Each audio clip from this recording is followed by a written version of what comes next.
Okay, hello. I can't even see myself on the thing. Like, I look so, like, white right now. Anyway, hello. Um, don't mind me. I'm logging onto my Chromebook so I can pull up my Goodreads because we're here to talk about my August, wrap-up, right? Yeah, August wrap-up. I was like, it's still August, right? Like, I'm not just being delusional here. And I have to be a little quick, and I'm going to be doing, like, speed rounds because I have a doctor's appointment to get to. Um, I literally have to leave in, like, 30 minutes to get to my doctor's appointment. So, we're going to be doing this quick, okay? But, yeah, basically, and it is the 25th of August, and I'm obviously going to be finishing books before the end of the month because, let's see, there is... 1, 2, 3, 4, 5. There's 6 days left in the month, so obviously I'm going to finish more books before the end of the month. However, I need to go ahead and film this so that way I can edit it and get it up in time. Okay, so I know I read a ton of books last month. I have only read 9 books this month. What the fuck? I will say I did get hit with a reading slump, and then I've been really busy this month. But what the fuck? I've only read 9 books. That's crazy. Because if you watched my, review of July, or not my review of July, but, my wrap-up of July, I literally read 17 books. So, August, that's crazy. Anyway, so I guess let's just talk about the 9 books then. Okay, so, first and foremost, we have The Trap Girl by Robert Dugoni. So, this is the 4th book in the Tracy Crosswhite series. There we go. If you can't tell, I have a speech problem, and so it makes pronouncing particular words kind of hard. But anyway, The Trap Girl. This is the 4th book in the Tracy Crosswhite series, and it basically follows, I think, Seattle detective Tracy, and basically follows her solving different cases. And this one is about... I mean, they technically can be read as standalones, but I highly recommend reading them in order because there is a very small, romance subplot, and you miss the way it progresses if you just, skip around. But this book, the case in this book is a girl is found in a, crabbing trap, and they have to find out her identity and find out, obviously who killed her. So... that's basically the plot of this one. I gave this one 4 stars. This one was one of my favorite ones in the series. I definitely enjoyed this one. And his are longer. They do tend to be a bit longer. However, I like that because it allows him to kind of slow down the pacing and not be so, fast-paced. And when a book, especially a thriller mystery book where the FMC is a detective or something, and it's so fast-paced, it feels unrealistic because it's not that fast in real life. And so I like the more slow, steady pacing that he does in his books. So yeah, but I gave it 4 stars. Okay, and then I had a reread. I reread Electric Idol by Katie Roberts so that way I could continue the Dr. Olympus series. This one I gave 3 stars.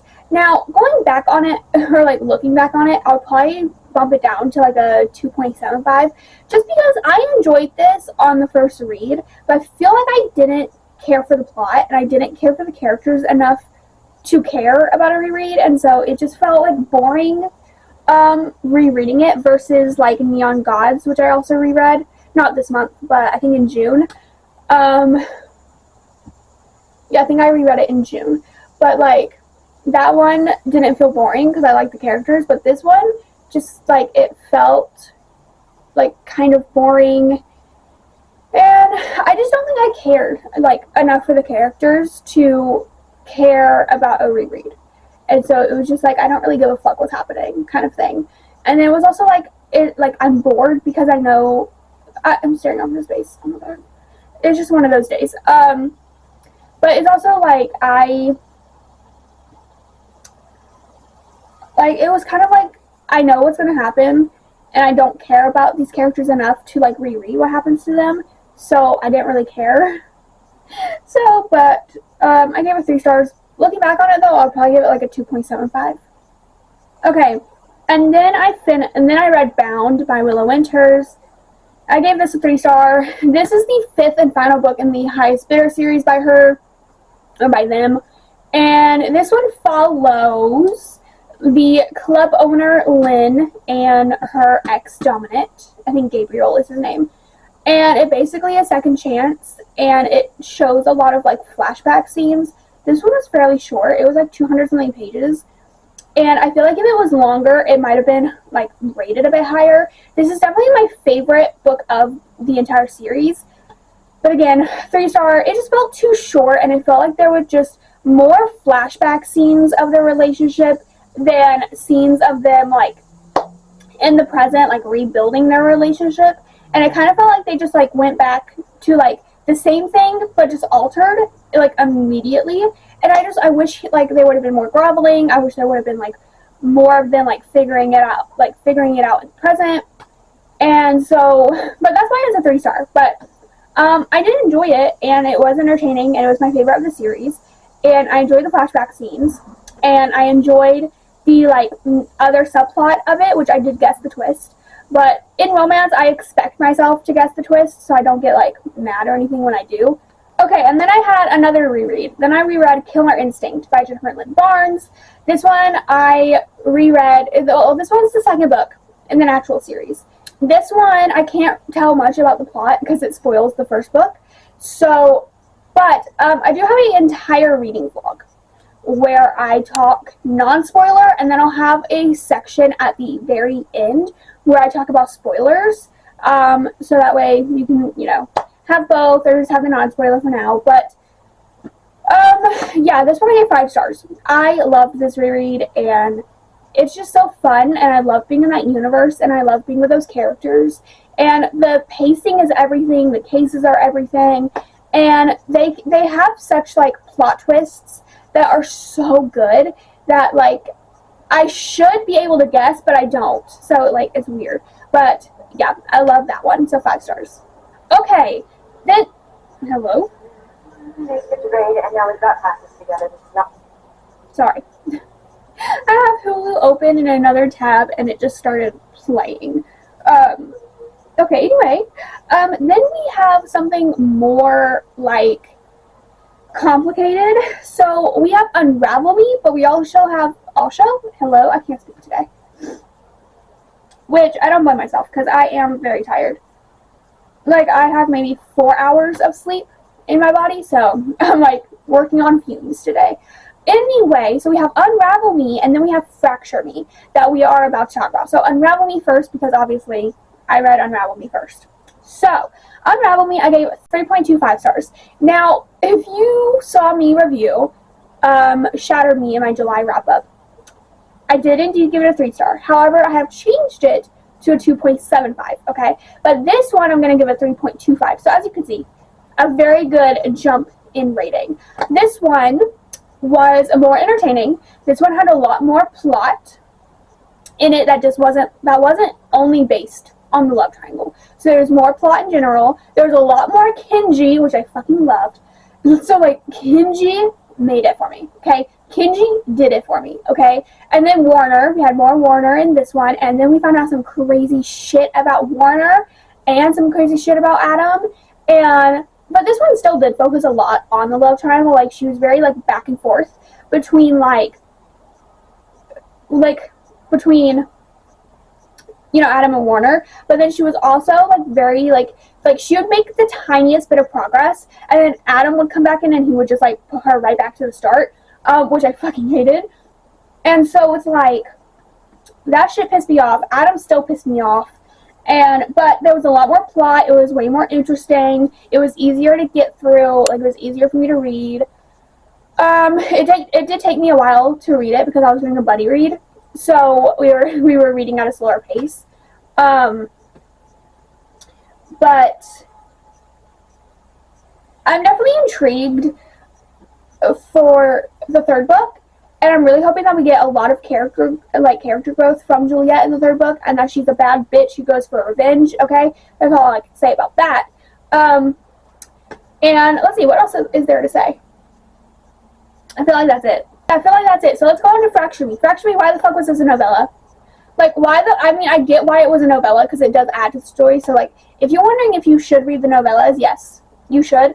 Purely because in the first one, it gives you a look, like, Destroy Me. That one gives you a look into, like, Warner's head. This one, I mean, this one is in Adam's perspective. No. I fucking hated it, okay? But, like, I didn't hate the book exactly. I just hated being in his perspective. Like, the novella itself, I would say you need to read, because it does, like, tell you some stuff, and it does make you aware of some stuff that if you skipped it, you would be completely lost in the third book. So, I mean, you do need to read it, but, yeah. I don't know if this one was written from, like, Adam's perspective, because Kenji wasn't getting enough love to have it in his perspective, or if she was just trying to make us like Adam. I haven't liked him from the start, okay? I don't like him, and I haven't, ever. So,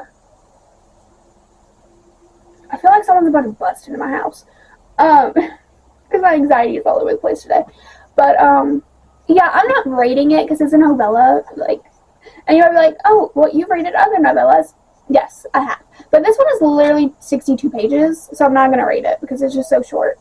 And it being an Adam's perspective, like, POV, would just, like, affect my rating of it. Then we have 3 more left. So we have Highest Bidder by Sarah Kate. This is book 5, right? Yeah, book 5 of the Salacious Players Club series. This one follows Ronan. For some reason, I was thinking his name was Rowan, but it's not. It's Ronan. But it follows Ronan Cade, who is basically one of the oldest, like, dominants they have there. I think he's in his 50s, I believe. And I think that's the age gap. I think he's in his 50s, and she's, like, in her 20s, I think. Or, like, freshly 20 or something like that. Or no, like, 21, because she bartends, so she has to be 21. Anyway, she's, like, early 20s. He's, like, 50s, I think. So, heavy age gap. But this one is Ronan, and what the fuck was her name? Yeah, he's 56, and she's 21. I'm reading other people's, like, reviews, trying to find her name. Okay, so so he's 56, she's 21, so that's a 35-year age gap. Okay, Daisy. So, Daisy and Ronan, and basically, essentially, Ronan dated Daisy's mom. Okay, this is in the description of the book, so you know it going into it if you read the back of the book, or, like, just, like, the, you know, what the book is about. But basically, Ronan essentially dated Daisy's mom, which is fucking crazy. But basically, she makes a bet with the other bartender, Gio. They make a bet. She loses the bet, so she has to go up and participate in the auction, which is basically where the dominants, or submissives, bid on whoever is up on the auction block. And consensually, of course. And so she loses the bet, she has to go up there, and he basically bets on her, and he buys her. So then, he's the winner of the auction, obviously, because he's so fucking rich. But then, she knows that he dated her mom, so she's keeping the secret from him. That's basically the plot. That's basically what it's about, and I enjoyed this, honestly. I gave it 3.5 stars. No, 3.25. I give it 3.25 stars because I will say there was a lot of, like, daddy kink in here, which I don't mind, but I'm not, like, the hugest fan of daddy kink. Like, it's not something I, like, actively seek out, but if I read it in a book, I can overlook it. However, it was done a little weird in this book, and it was, like, pretty excessive in this book. The ending did make me sad. If you know, you know. But I mean, they were a cute couple. And I liked how they kind of changed and grew, and the mentions of grief that Daisy was going through, you know, hit hard at times. But overall, it was a really good read, and I enjoyed it, and yeah. Alpha Ruined by Liliana Carlisle. This is the second book in the Stalker Alpha series, which is a series of 3 books. This is book 2. This is basically about, what are their names? Oh, I gave this 3 stars. So this is a 3-star. This is about Bree and because if you write the characters' names in the review, I love you, because that's what I look for. That's what I look through when trying to figure out names. Cole, okay, that's his name. So it's about Bree and Cole, and Bree basically goes to the same small town that Ellie does in the first book, and she's a journalist, and she's essentially there to kind of write her own perspective on what happened with Ellie and Eric, which is book 1. So I would recommend reading book 1 so you can see more of that story. But she runs into a alpha there named Cole. It is Omegaverse. And then it's just a lot of, like, he stalks her, and it's, like, spicy ABO time and a good, like, palate cleanser read. And it kept me entertained, and it got me kind of out of a reading slump, so 3 stars. And then the one that I just finished yesterday, Along for the Ride by Lauren Beale. This is the second book in the, like, Ride or Die Romances series, which is a series of dark hitchhiker romances. There's 4 books. This one is book 2. I get this 2 stars. I did enjoy it a little less than the first. Well, I might change it to 2.25 actually, because I did really enjoy it. However, because it was really fun and really quick and, like, just really, spicy, fucked up time. But Carson, like, I did enjoy Carson as a character, like, by himself. Like, his humor was really fun, but his loyalty to Gentry and Leanna just wasn't it for me. Like, he wasn't as loyal to them as they were to him. Like, they were very loyal to him, and he wasn't really loyal to them. And so, I mean, I guess he was loyal in his own way, but it just wasn't enough for me, and I didn't really like that. And then his loyalty didn't really show up until, like, 70% in. And then the thing is, like, this is 2 hitmen, like, 2 brothers who are hitmen, and she's, like, running away from a abusive fiance, or husband, no, fiance. And so it's supposed to be like a why choose, like, reverse harem kind of thing, but the thing is, like, Gentry doesn't like sharing Leanna, and, like, has to control his jealousy when Carson is having spice time with her. And I don't like that. Like, I don't like reverse harems or why chooses where one of the guys is jealous of one of the other guys. And I just don't like it, because it's like they're all supposed to be able to share her without the jealousy.